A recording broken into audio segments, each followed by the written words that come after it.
It's the Ralph Nader Radio Hour. Stand up, you've been sitting way too long. Welcome to the Ralph Nader Radio Hour. My name is Steve Scrovan, along with my co-host David Feldman. Hello, David. Morning. And of course, the man of the hour who's just coming off a birthday, Ralph Nader. Happy birthday, Ralph. Thank you very much, Steve. Hello, everybody. Hello, listeners. Unlike any other program, this program is going to enlist your support and excite you for a transforming civic action drive led by the Poor People's Campaign and Bishop Barber for the November results, local, state, and national. That's right, Ralph. Poverty kills. There are more than 130 million poor and low-wage people in America, and poverty is the fourth leading cause of death in the nation. That fact is the focus of our first guest today, Bishop William Barber, co-chair of the Poor People's Campaign, a national call for moral revival. And on Saturday, March 2nd, the Poor People's Campaign is launching a day of nationally coordinated, simultaneous direct action in more than 30 state capitals and Washington, D.C. This weekend's Mass Poor People's and Low-Wage Workers Moral March to State House Assemblies will kick off 40 weeks of voter mobilization across the United States. We'll speak to Bishop Barber about the Poor People's Campaign and their mission to build a third Reconstruction by activating millions of eligible poor voters and demanding, quote, a public policy agenda that fosters life, not death. That's just in the first half of the program. In the second half, we ask the question, what does it take to steal from Medicare? In the second half of the program, we'll welcome Washington Post health reporter Dan Diamond. Mr. Diamond and his colleagues uncovered a scheme that cheated the Medicare program out of $2 billion. We're going to find out how the deed was done. As always, somewhere along the line, we'll check in with our relentless corporate crime reporter, Russell Mokhiber. But first, let's talk about a movement to mobilize poor people to fight for their lives. David? Bishop William Barber is president and senior lecturer of Repairers of the Breach, which was established to train communities in moral movement building. He is co-chair of the Poor People's Campaign, a national call for moral revival, and founding director and professor at the Center for Public Theology and Public Policy at Yale Divinity School. Welcome to the Ralph Nader Radio Hour, Bishop William Barber. Thank you so much. I'm glad to be with you and glad to be with our longtime advocate and friend for so many, Ralph Nader. Thank you so much for having us on. Welcome indeed, Bishop Barber. I've been a longtime supporter of the Poor People's Campaign and very concerned about the lack of mass media coverage of your efforts going into cities year after year, and actually convened a meeting with the editor of the Washington Post, Marty Barron, with local civic leaders to find out why, when you came to Washington, you didn't get coverage. So we're going to try to develop a groundswell of support among our serious listeners, because the biggest mistake people who are not poor can make is that helping poor and low-wage people in this country doesn't improve their life. Total nonsense. And we're going to see how a greater turnout of poor and low-wage people in the elections can transform politics in this country at the national, state, and local level. So let's start with, what is the Poor People's Campaign that is being launched on March 2 in the District of Columbia and over 30 states about? Well, Ralph, let me say something too about what you just said, the deafening silence as it relates to not just poor and low-wage people, but 135 million poor and low-wage people in the contemporary American reality. That in itself is shocking. And then to add to that, that poverty and low wages is the fourth leading cause of death, higher than homicide, higher than respiratory disease, higher than gun violence. And, any of those things I just noted, if there's an uptick in death, you have headline news. Homicide goes up, or you start having deaths, or when we got to 500 people dying a day from COVID, rightfully so, it was called an epidemic. And 800 people are dying a day from poverty, over 250,000 people a year. And when we've been mobilized since 2018, and when we came to D.C. for the Mass Poor People's Moral March on Washington and to the polls in 2022, We brought tens of thousands of people, 2.7 million people online. But as you said, oftentimes the media does not recognize that. Well, here we are. We come out of COVID. 350 some thousand people died during COVID for the lack of health care, not because they should have died. We now know that low wage folk were 3 to 5 times more likely to die, whether they went West Virginia, which is predominantly white, or the Delta, which is predominantly black. We did a study on that called on death and COVID among the poor and low wage. And we know that poverty, as I said, is 135 million people now, 52 million people make less than a living wage of $15 an hour. We also know that in 2020, there was a vote in the Senate. We fought to get it through the House to raise the minimum wage, first time since 2009, got it to the Senate committee, and 8 Democrats and 50 Republicans said no to 52 million people, which would have pumped over $330 billion into the economy and would have lifted 43% of African Americans alone out of poverty and more white people out of poverty, because the number of white people that are poor and low wage exceeds the number of African Americans by millions, literally 20, 30 million people.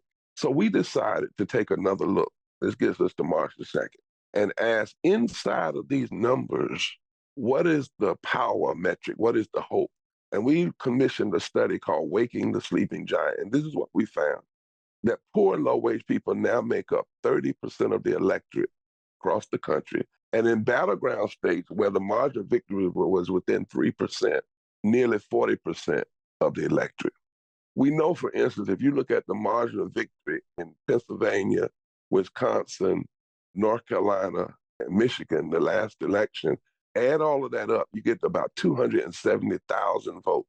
If you look at the number of poor and low-wage voters that did not vote, the number is over 4 million. Then the study concluded that the number one reason poor and low-wage voters don't vote is nobody talks to them.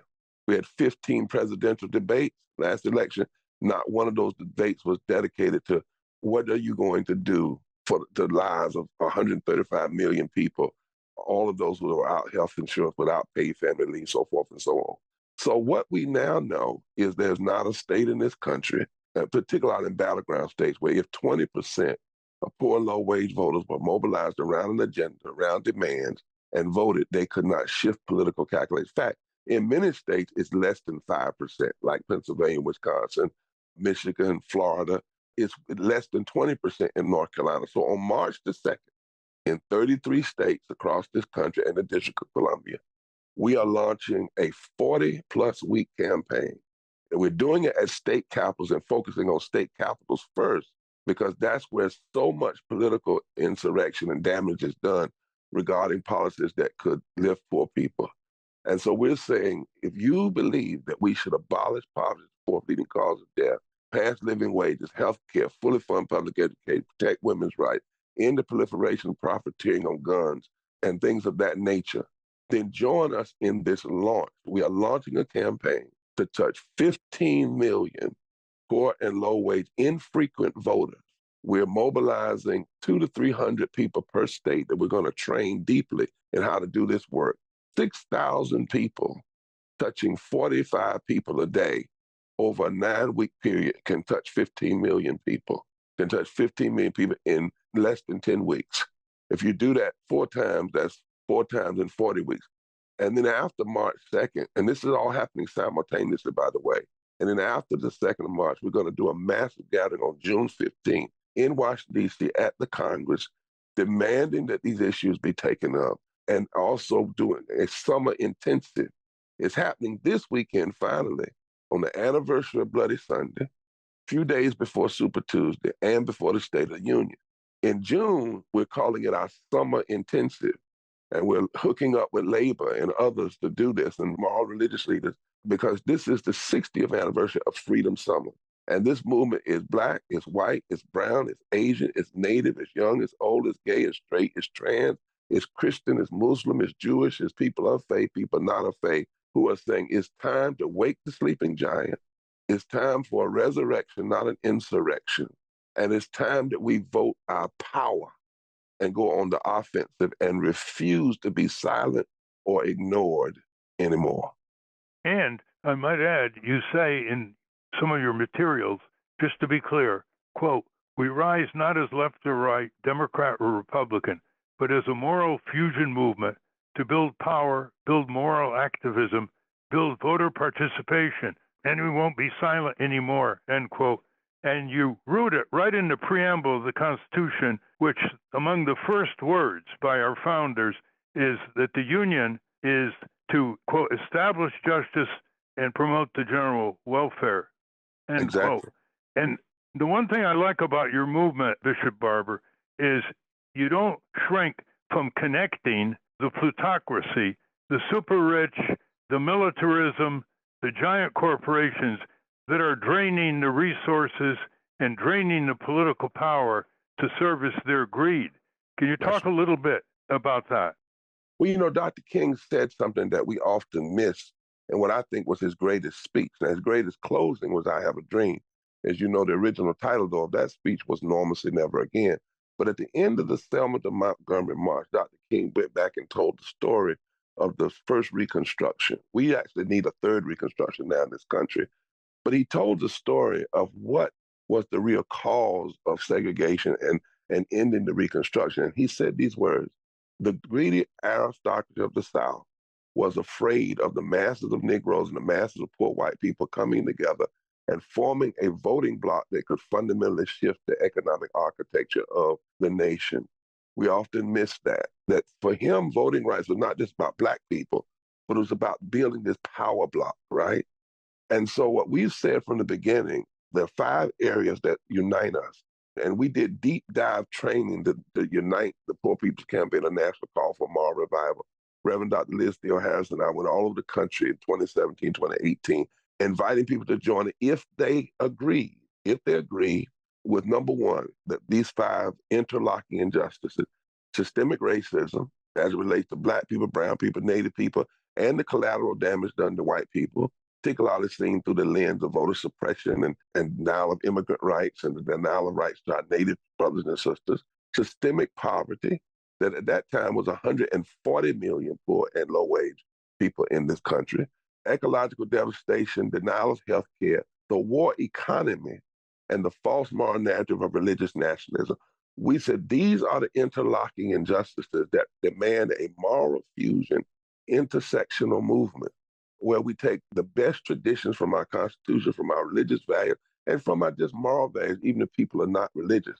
We said that, listen, our Constitution says that you can have no goal toward a more perfect union until you establish justice and promote the general welfare of all people. That's essential. You cannot have domestic tranquility without that. Declaration of Independence said that when there's been a long train of abuses, that the people are required to shift and change that reality in that government. Well, we haven't even raised the minimum wage in this country since 2009. You think about that, Ralph. You know it better than anyone. Profits have gone up. Corporate leaders got more money. Productivity has gone up. But we've not raised the minimum wage from $7.25 since 2009. That is literally now 15 years. 15 years. And during COVID, we changed the name of people from service workers to essential workers to force them to go to work, right? So you have to go to work to save the rest of us. But then we treated them like they were expendable. You go to work, but we're not going to have living wage. You're not going to have guaranteed health care. You're not going to have paid family leave. And we've literally put people at risk to save the rest. And so we say our votes that we're talking about are not votes for personalities, but demands. If you want these votes, then speak to the people. But we're also saying the poor and low-wage folk, whether it's in Eastern Kentucky, where we spent a lot of time, or whether it's in the Tenderloin out in San Francisco, or upstate New York, or down in Mississippi and Alabama, or Appalachia in West Virginia, you cannot, in a democracy, let your power sit on the shelf.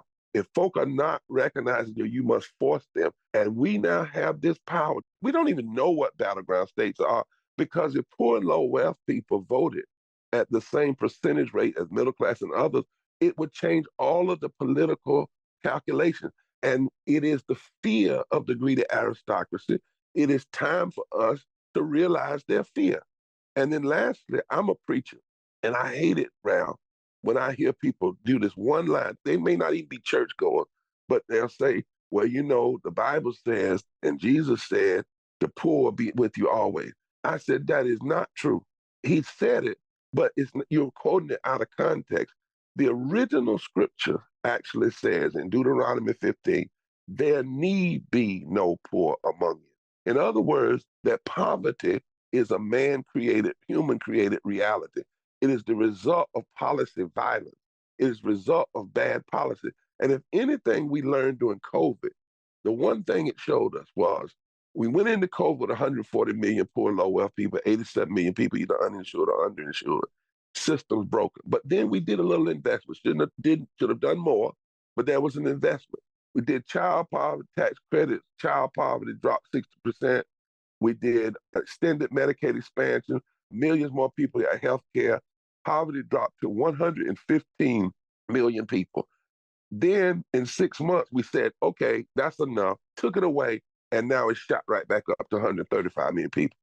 We learned that it is the investment, good policy. Bad policy is mean, it is violent, and it is deadly. Because now we live in a reality, and we're going to keep saying this is why on Saturday we're focusing on this one fact. Poverty is the fourth leading cause of death in this country. If you are not for ending policies that perpetuate poverty and low wages, then you are an accessory to the crime of human beings' lives being taken. Let's talk about the mechanics, Bishop Barber, about getting the vote out. I always thought that you want not only to get the vote out, but you want the people who voted to meet after the election and celebrate with a potluck supper. You need transportation for those who can't get to the polls and don't do absentee voting. And you need little things like when people who don't usually vote go down and vote, and then they wear a button called I voted. All little things and facilities. Are you working on that part? You know, the mechanics of it. And do you have enough funding? I just want to compare something here. The heads of these CEOs are making $10,000 to $20,000 an hour on a 40-hour week. And the other thing I want to compare is there's a Democratic Party leaning PAC that just announced they're going to spend $140 million on television testimonials by real people praising the Democrats. $140 million probably wouldn't get out 1,000 votes. So how are you going to actually get them to the polls? Well, you know, I would often tell them, give us 5 million of that and we'll turn the vote out. You don't need testimony just praising folk. You need testimony saying where real people are and what policies, not just that you pass, but what are you going to do? You know, we've said to both sides of the aisle, our people went in last week to both Republicans and Democrats in state houses, and we're going to do the same thing in Congress. You know, get the living wage bill out of committee, pass it on the Senate floor, throw it to the House, let the House either deal with it or not, and then whoever's running say, listen, if you elect me, here's what I'm going to do in the first 50 days. We're going to pass the living wage, we're going to guarantee health care, we're going to fully fund public education. These are things that the majority of people want anyway, according to a lot of the polls, but our politicians just go silent on it. And our debates are so impoverished. I mean, we end up talking about people's hair and who said the last crazy thing. 15 presidential debates, and not one presidential candidate was asked in a 30-minute period, if you are elected, what are you going to do about a reality impacting 43% of your nation and 52% of the children in your nation, 43% of the adults, and that's poverty and low wages. So here's the thing, Ralph. We always need resources, and if anyone wants to help us right now, Repairs of the Breach is holding the organizing portion of this effort, and so they can go to that website and donate, and it'll go toward this effort. In addition to that, we have coordinating committees in every one of these states. Now, we're not trying to create another organization. We are a movement. This is a movement.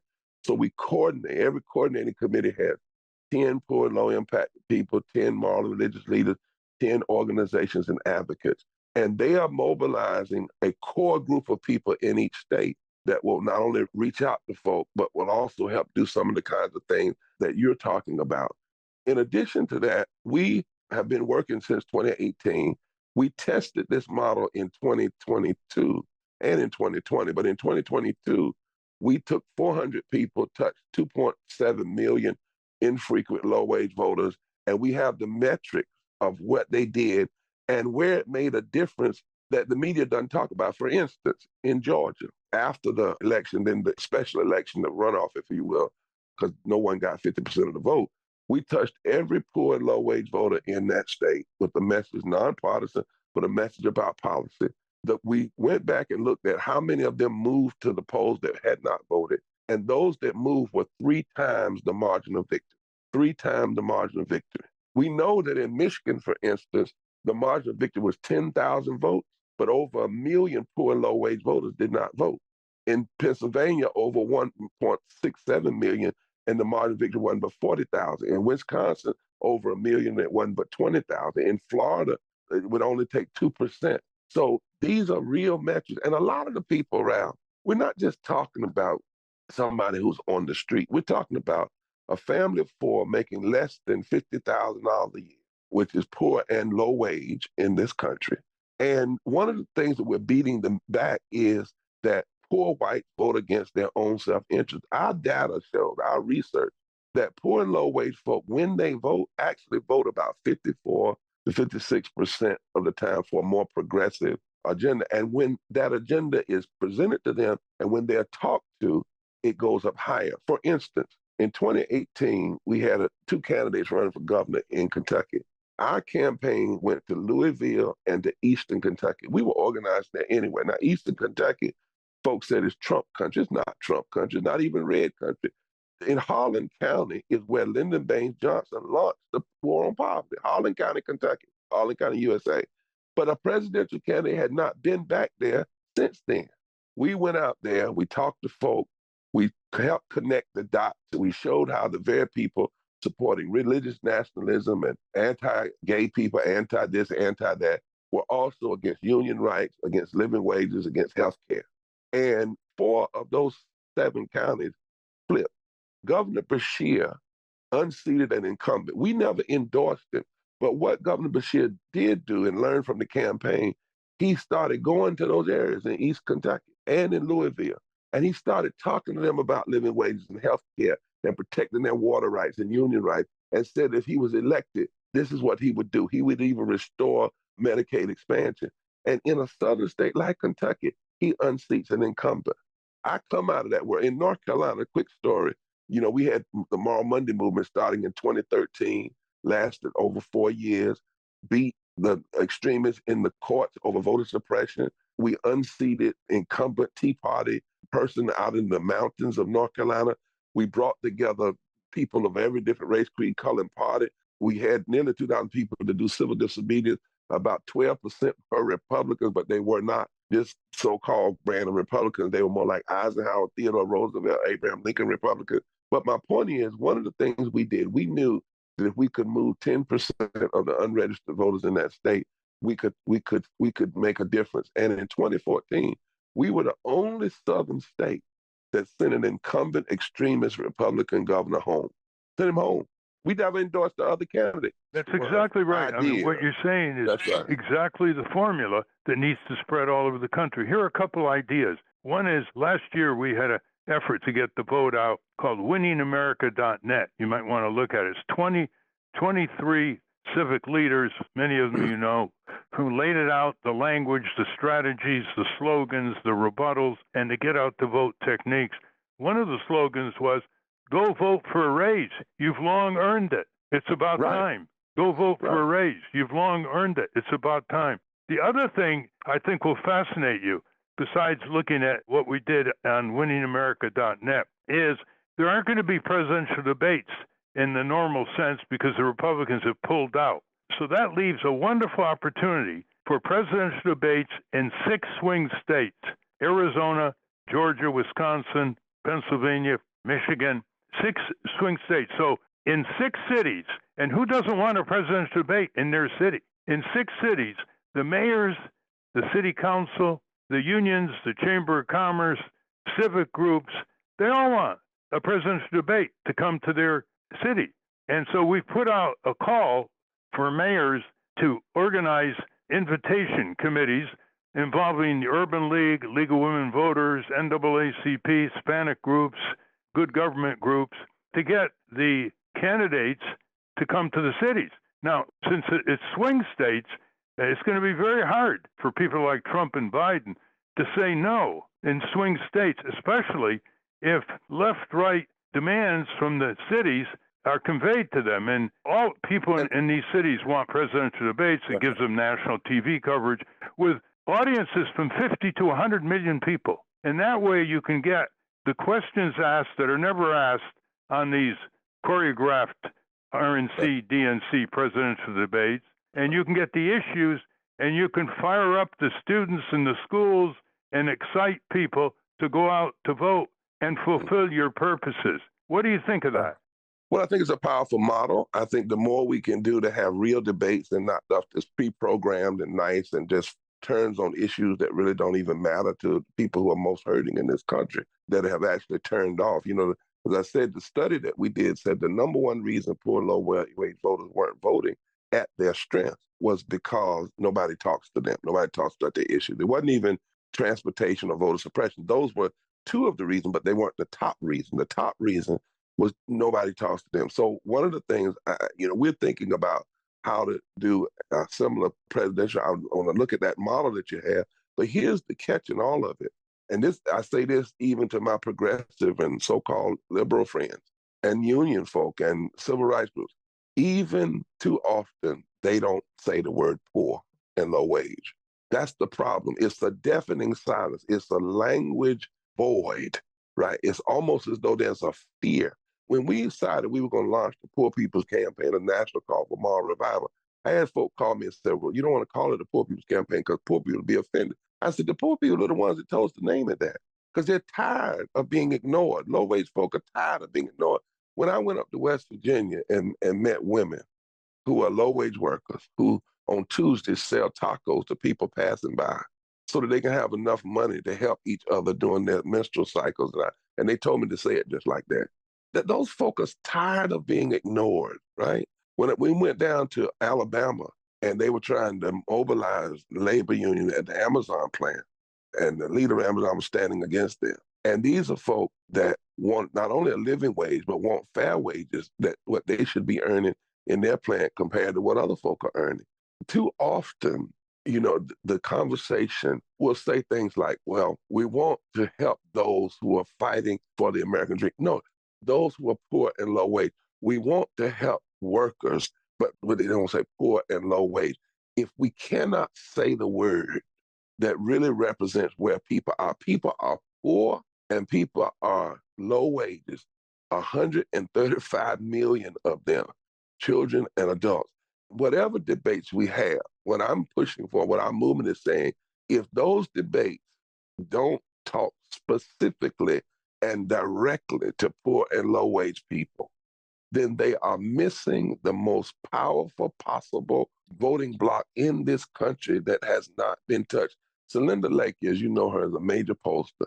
And the other day she said, looking at what we're talking about, she said, anybody that knows that there are 1 million people in a state that could be vote already registered, and you're losing or winning that state by 10 or 20,000 votes, and you don't intentionally reach out to them, you're either foolish or politically suicidal. Celinda Lake knows, she knows what she's talking about. You're absolutely accurate. Right. This abolition of the word poor started big time with the Clinton administration. All they would talk about is the middle class, middle class, middle class. They had surveys saying that the television news doesn't like to cover poor people's plight and activity. So we have to just talk about the middle class. So you've turned that around more than anybody in the country. You've got to face reality. But let me just say this, because I'm hard on myself as well. And here's the other piece of that. Yes, this whole welfare reform, you can reform welfare, but without even providing folk the work and the kind of pay. Martin called it slave wages. People forget slavery was full employment. It just wasn't. You did not enjoy the fruit of your own labor because you didn't make anything.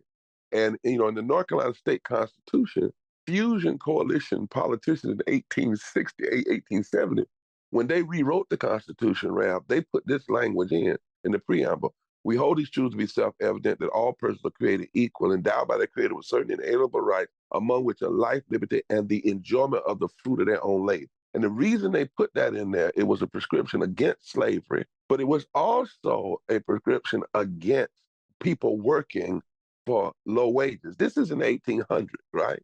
So here we are today. And yes, the politicians have done, but there's something even worse to me.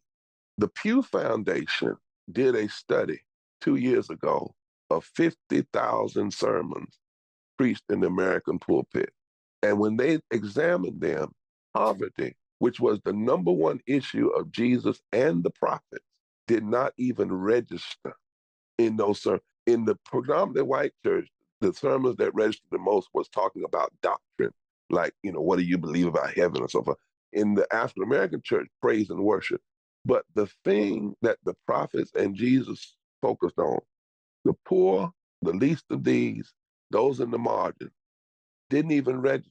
So when the religious cultus loses its prophetic voice, right, that has a deadening impact on society, sometimes even greater than the political, because it's an undercut at the moral fabric of the nation, which is why in our coalition, we are mobilizing poor and low-wage folk, but also religious leaders, regardless of their faith, who have constituencies and advocates. And that's who's standing together. In fact, every coordinating committee has to have 3 chairs, a poor and low-wage person, a moral religious leader with constituency, and an advocate. And again, if your audience, join us on March the 2nd, all over the country. We start at 10 o'clock for gathering at 11 o'clock. You can find us because they're going to, all of the states we're at will be at the state capitals. Before we conclude, what you'd like our audience to do by way of resources, volunteer time for the Poor People's Campaign, launched on March 2nd, Saturday, when this program goes up, is the Black Caucus in Congress, very influential, with very senior legislators. Are they full-throated behind your Poor People's Campaign in the coming months? Well, I don't know yet if any group is right. And I tend not to limit my conversation to Black or white, because one of the great narratives we have to get past is that poverty is a Black issue or minority issue. What I'm saying is we are meeting with them and pushing, we're saying to the Progressive Caucus, Latino Caucus, the Black Caucus, this is where over 43% of this country is, and we need a full push. We have a bill now, a resolution that people can sign up on. It was introduced by Barbara Lee and Jared Paul and a number of others, Raskin and others. It's a resolution called the Third Reconstruction, Ending Poverty and Low Wages. It's a resolution to say, if you have the resolve to even raise this issue, sign off on this resolution. We know it's not the bill, but if you don't have the resolve, you're never going to get to the bill. I think we had about 60 persons to sign. That's beginning so far. We're pushing that because we want to know where folks stand on this issue. So we're pushing for more of them to be full-throated, fully engaged. But what we know, and what poor and low-wage folk know, and religious leaders, is we have to be fully engaged first. And so this is an offensive effort, Ralph. This is where poor and low-wage folk are saying, wait a minute, the stones that the builders rejected have a power now to be the chief cornerstone in building a third reconstruction. We have power that we have not even used fully. And it's time for us to say no more silence, no more sitting on the sidelines. There's no way in the world we're going to have this power. And listen, we don't even have to mobilize 80% of it, or 90, or 50, just 20% in most states. In many states, under 10% changes the political outcome. So if your folk want to be involved for mobilization, for helping us with gathering the 6,000 people we're going to be training, they would go to www.poorpeoplescampaign.org. And on that site, they will see a text. They'll text the word moral to a number.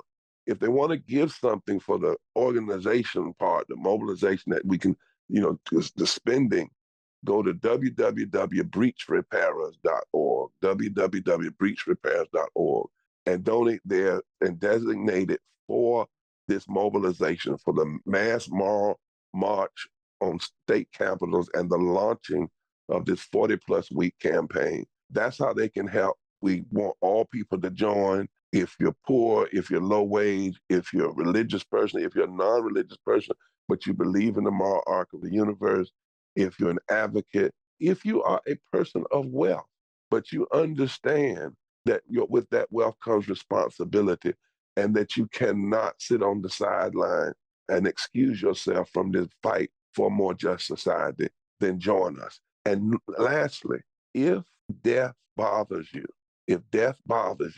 especially the death of innocent people, well, 800 people a month are dying from the ravages, the stress, the pain, and the violence of abolishable and unnecessary poverty and low wages. It does not have to be. And together we can build a third Reconstruction to stop it. No doubt. I fully support what you're saying. And the listeners, you should seriously contemplate participating in time and, if you can, in resources. And I'm very glad, Bishop Barber, you're including Congress here as an essential institution to make things happen, but only when they feel the heat from organized people in states all over the country. Launched on March 2, the Poor People's Campaign in over 30 states. Thank you very much, Bishop Barber. And do stay in touch, because a lot of progressive citizen groups are not connected to what you're trying to do, which could transform the result in November. And they need to be connected with your people and your organizers, because they have a lot of good ideas, a lot of time, and a lot of people who are members in those over 30 states for your campaign. We will do so. Thank you so much, Brother Nader. Thank you for all you've done in history and continue to do to lift up the lives of people who are often left out. Thank you so much. We've been speaking with Bishop William Barber. We will link to the Poor People's Campaign at ralphnaderradiohour.com. Up next, we speak to a reporter who has uncovered a $2 billion Medicare heist. But first, let's check in with our corporate crime reporter, Russell Mokhiber. From the National Press Building in Washington, D.C., this is your Corporate Crime Reporter Morning Minute for Friday, March 1, 2024. I'm Russell Mokhiber. Eliezer Yudkowsky says that every single person we know and love will soon be dead. They will be murdered by rebellious, self-aware machines. The difficulty is people do not realize we have a shred of a chance that humanity survives, Yudkowsky told the Guardian newspaper. Yudkowsky is the lead researcher at a nonprofit called Machine Intelligence Research Institute in Berkeley, California. If you put me to a wall, he told The Guardian, and force me to put probabilities on things, I have a sense that our current remaining timeline looks more like 5 years than 50 years. Could be 2 years, could be 10. By remaining timeline, Yudkowsky means until we face the machine-wrought end of all things. For the Corporate Crime Reporter, I'm Russell Mokhiber. Thank you, Russell. Welcome back to the Ralph Nader Radio Hour. I'm Steve Scrovan, along with David Feldman and Hannah, Ralph, and the rest of the team. $2 billion is missing from Medicare. Who done it? David? Dan Diamond is a national health reporter for the Washington Post, focused on accountability, federal agencies, and public health. He joined the Post in 2021 after covering the Trump administration for Politico, where he won a George Polk Award for investigating political interference in the pandemic response. Welcome to the Ralph Nader Radio Hour, Dan Diamond. Thank you so much for having me on the Ralph Nader Radio Hour. Thank you very much, Dan. The title of your article, which was a blockbuster, is, quote, U.S. investigates alleged Medicare fraud scheme estimated at $2 billion, with a B, dollars. We'd like you to explain this $2 billion fraud to our listeners who may be disbelieving, but really, listeners, it's very true, and it's just the tip of the iceberg. Well, Ralph, I would say that first, I have been pestering lawmakers over the past week or so since our story published for their reactions and response. And there do seem to be lawmakers of both political parties, major political parties, who are upset by this. And Medicare fraud does seem to be animating, at least on Capitol Hill, some interest. I can't speak for the White House. But yes, walking through our investigation, which I did with Lauren Weber and Dan Keating here at the Post, several weeks ago, we got a tip from a group of accountable care organizations. You and your co-host may know what those are, Ralph. I'm not sure all listeners do. These are doctors and hospitals who have incentives to deliver high-quality, low-cost healthcare. and they get bonuses from the federal government if it looks like they're doing that. But if it looks like they're delivering healthcare that is high cost, they get penalized at the end of each year. They're responsible for a group of patients in their community. So these accountable care organizations all over the country started to notice a trend that they couldn't explain, that their patients appeared to be using massive numbers of urinary catheters, specifically two kinds of intermittent urinary catheters. These are devices where if you are incontinent and need to relieve pressure on your bladder, you might use several of these catheters per day. These Medicare beneficiaries all across the country, according to the billing records, were suddenly using many millions of dollars more in each of these communities, and collectively hundreds of millions of dollars across the country, if not billions, of urinary catheter orders. So these accountable care organizations, their doctors, their executives started looking in and realized that these patients who appeared to be using the catheters were not ordering them, were not receiving them. No one really wanted these catheters. So they brought the tip to us, and they shared it with some other media folks as well. And we did talk to patients who had received these bills and confirmed as much, that they did not want these products. They never ordered them. They never got any in the mail. And the link appears to be 7 companies around the country that sprung up very quickly and started doing the same scheme. I say scheme, I should note that it's all alleged, but the evidence is strong here that these companies had real patient data, using real physicians too, to place these orders for catheters that nobody wanted, needed, or received. And this was first brought to the attention of Medicare many months ago. Ralph, you talked about how the federal officials here are overwhelmed. This was on their radar screen for quite some time. We were able to confirm that the federal agency involved in healthcare billings, Health and Human Services, as well as the FBI, are investigating this right now. While they wouldn't confirm that on the record, we have sources who were able to describe the investigation. And it does appear to be a ring of billing that is in the neighborhood of $2 billion, if not more. What kind of auditing system does Medicare have in the federal government? We're the auditors. We live in a computer age. This pattern of incredible surge over 1 year should have been ringing bells 24 hours a day. We're the watchdogs. That's our question, too. I think this was first on the radar of some patients and officials over a year ago. So why was it allowed to continue? And Medicare officials have not given us answers on the record on that. If anything, they will still not confirm that there's an investigation going on. But the suggestion is, Ralph, that maybe some of this continued almost as a baiting of the hook, that even though it looked like some of these payments were going out, the payments were instead going into escrow. They weren't going to these companies sending the bills, while investigators spent weeks, months trying to figure out who was behind them. I'm not sure that that's the case, but that's one explanation for why this might have continued longer than it otherwise should have. I think a second possibility here is that different companies ramped up their billing at different times. So there were some that ramped up billing in 2022. There are others that ramped up billing in 2023. And even as some of these have potentially been caught and put on hold, there may have been other companies that sprung up as well. But you would think, to your point about the auditing and the automated systems, that once this sort of scheme was detected, it doesn't matter whether it was company A, B, or C. You'd be on the lookout and able to stop it in the future. So that does raise the question for us, why did it continue and reach this huge total of billings? This raises some questions.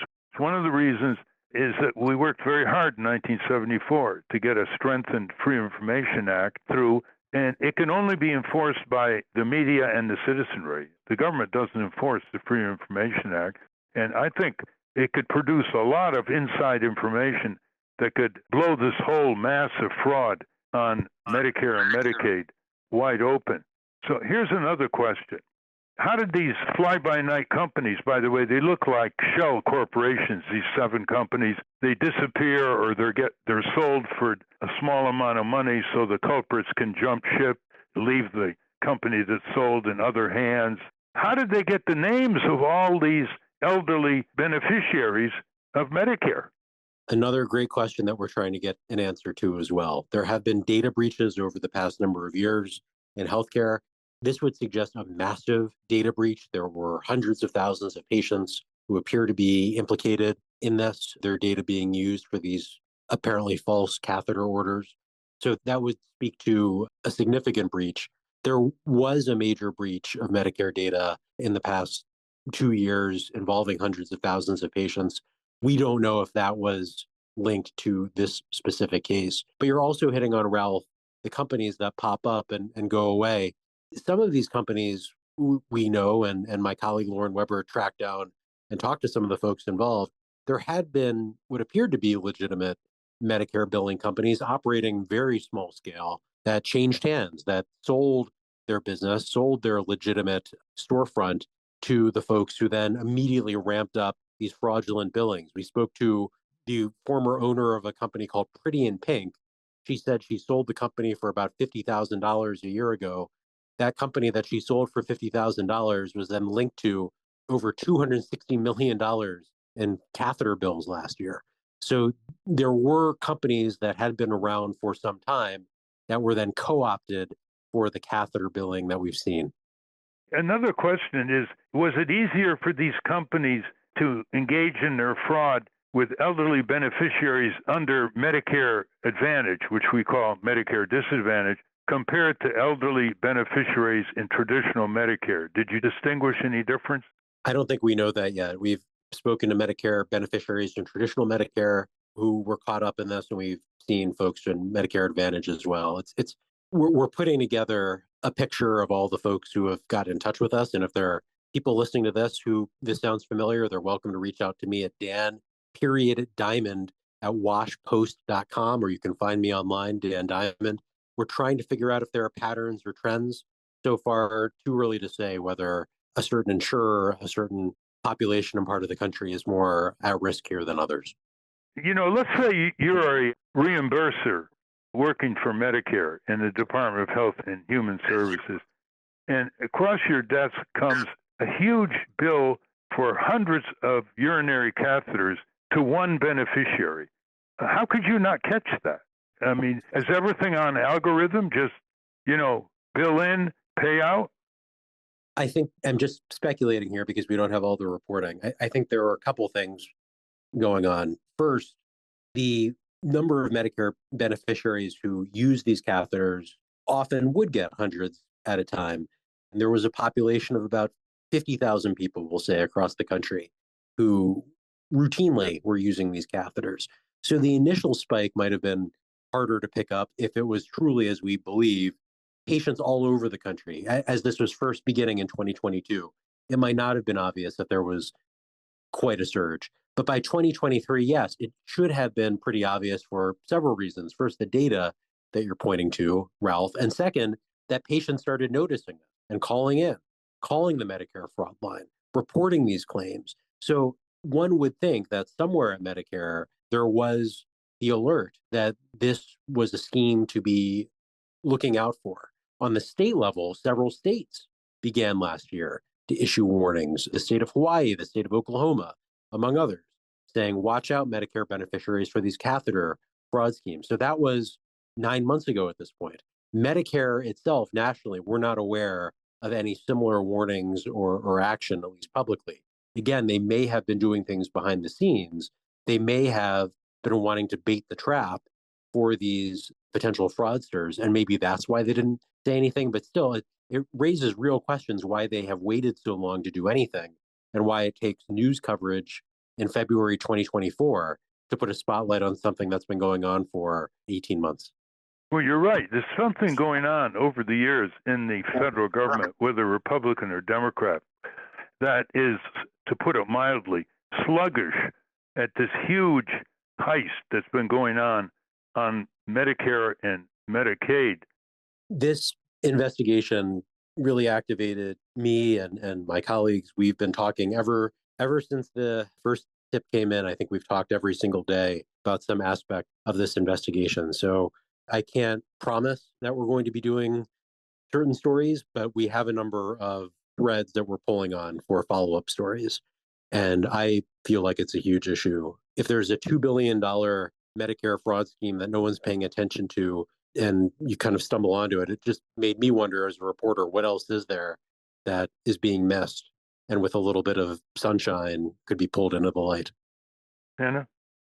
Do Medicare and Medicaid and the related government offices, do they offer whistleblower rewards like the SEC does? Is there a mechanism to incentivize people to blow the whistle on companies pulling off these frauds? Great question that I don't have an answer to. I don't know, but I'll now try and find an answer. I know that there are various protections for staff who blow whistles, but in terms of incentives, I think there might be, but I'd only be speculating. I don't know for sure. Well, the SEC, Securities Exchange Commission, as Hannah said, it's working quite well, actually. And the Auto Safety Agency is trying to work out its own statutory authorization for whistleblower awards. And then there's the Federal False Claims Act of 1986, I believe, which has given incentives, Hannah, to government officials to blow the whistle on corporate fraud on the government, and it's brought in over $70 billion so far with a B. So that is used, and there are quite a few law firms who specialize in this, and they're driving the use of the Federal False Claims Act, which is supported, by the way, by Republican Senator Grassley and was enacted with the help of Democrat Congressman Howard Berman from California. So that points to Dan's indication that it's not just some Democrats interested in it, but there have been some Republicans. Before we conclude, Dan, is there anything else you want to say that we haven't asked you about?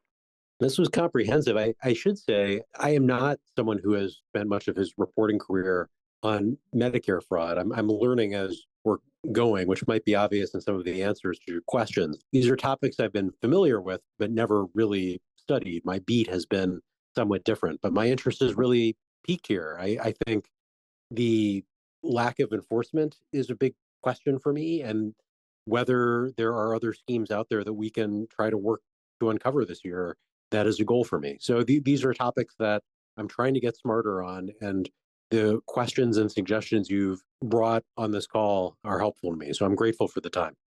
Well, thank you, Dan. One of the biggest schemes is Medicare Disadvantage, which the Justice Department is prosecuting a piece of.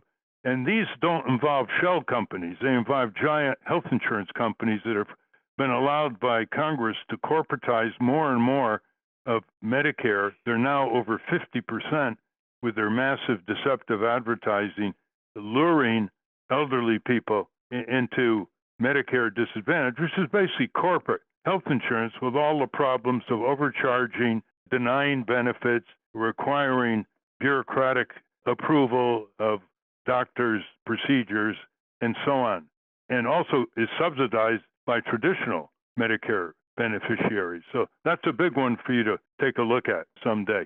Thank you very much. We've been talking with Dan Diamond, investigative reporter for the Washington Post, who produced with his team, Lauren Weber and Dan Keating. We might mention them, of course. The report on February 9th, 2024 in the Washington Post, quote, U.S. investigates alleged Medicare fraud scheme estimated at $2 billion. Just the tip of the iceberg. Thank you very much, Dan Diamond. Thank you so much. I've enjoyed this conversation. I have a quick question for Ralph as a follow-up. Does medical debt affect your credit rating? If not, shouldn't senior citizens ignore any bill, anything they get from a hospital? Shouldn't they ignore all bill collectors and just stop paying their bills? It does affect your credit rating. That's why Danbury Hospital, hundreds of lawsuits against their patient debtors they filed. This small hospital, just to give you an example of what's going on around the country. They load up the small claims courts and the superior courts with these. Canadians are stunned when you tell them that patients are sued by their hospital. They just can't believe there's a society so callous, so recessive, so indifferent, so apathetic, south of the border. Well, in New York, I think it's against the law for medical debt to affect your credit rating. Well, that must be a recent law. Yeah. In terms of culture jamming, I hate to use the term artificial intelligence, but can't you just ask AI to write a letter for you questioning the bill, and instead of paying it, just throw back paperwork? Isn't it worth your time? If you have a bill of $600, why not pop an AI-generated letter questioning the bill into the mail and postpone the payment for as long as possible and create a paper trail so that when they take it to small claims court, they'll just drop it. You want an answer? Yes. Okay. The seller goes to a bill collector. These are hard knuckle guys. They call you up and they say, do you want your credit score to drop? Do you want your credit rating to crash? It doesn't matter what New York State says. It's what they say on the phone to scare the hell out of people. And then who has the time? There are only a few David Feldmans who have the time to do this, back and forth threats that are executed. You know, they're not just kidding. They can put in a report into one of the 3 credit score companies that are secretive and have more data on you than any dictatorship has had on its people, and they can ruin your credit score. Ralph, not to be pedantic, but the correct collective noun is David's Feldman, like attorneys general. Just. We've been speaking with Dan Diamond. We will link to his work at ralphnaderradiohour.com. I want to thank our guests again, Bishop William Barber and Dan Diamond. For those of you listening on the radio, that's our show. For you podcast listeners, stay tuned for some bonus material we call the Wrap-Up, featuring Francesco DeSantis with In Case You Haven't Heard. A transcript of this program will appear on the Ralph Nader Radio Hour Substack site soon after the episode is posted. Subscribe to us on our Ralph Nader Radio Hour YouTube channel. And for Ralph's weekly column, it's free. Go to nader.org. For more from Russell Mokhiber, go to corporatecrimereporter.com. The American Museum of Tort Law has gone virtual. Go to tortmuseum.org to explore the exhibits, take a virtual tour, and learn about iconic tort cases from history. We have a new issue of the Capitol Hill Citizen. It's out now. To order your copy of the Capitol Hill Citizen, Democracy Dies in Broad Daylight, go to capitolhillcitizen.com. And remember to continue the conversation after each show. Go to the comments section at ralphnaderradiohour.com and post a comment or question on this week's episode. The producers of the Ralph Nader Radio Hour are Jimmy Lee Wirt and Matthew Marin. Our executive producer is Alan Minsky. Our theme music, Stand Up, Rise Up, was written and performed by Kemp Harris. Our proofreader is Elizabeth Solomon. Our associate producer is Hannah Feldman. Our social media manager is Stephen Wendt. Join us next week on the Ralph Nader Radio Hour. And I know I speak for the entire crew here and all our listeners. Happy birthday, Ralph, and thank you. Thank you, David. Thank everybody who makes this program possible. We know their names, and so do our listeners. What's right and you know what's wrong.